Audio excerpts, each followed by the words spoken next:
சும்மா அழுது நாடகம் போடாத வாத்தி. நான் வீட்டுல காசா குடிக்கிறோம், விக்கிறோன்னு மட்டும் நக்கிறோன்னு நோட்ட சொல்றேன். அதான்டா நானும் சொல்றேன், இந்த போதை ஒரு அரசியல். உனக்கு 18 வயசு ஆவலடா, நீ இந்த படம் பார்க்காத வெளியே போடான்னு சொல்ல தேட்டர் வாசல்ல ஒருத்தன் நிக்கிறான்ல, அது என்ன வைன் ஷாப் வாசல்ல ஒருத்தன நிக்கல? 10 வயசு 15 வயசு பையன் கைக்கு பாட்டில் சிகரெட் எப்படா போகுது? அரசியல்.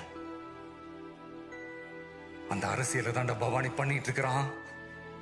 குழந்தைகளை வேலைக்கு வைக்க கூடாதுன்னு சட்டம் சொல்லும் போதே அதே குழந்தைகளை தப்பான வேலையை செய்ய வைக்கிறான் அந்த மிருகம். என்னடா என்னது? காசு கொடுத்து ஓட்ட வாங்கிட்டு விரல மை வச்சு விட்ட மாதிரி உங்க எல்லாத்தையும் ஓசியில் கொடுத்து பச்சை குத்தி விட்டுருக்கான்.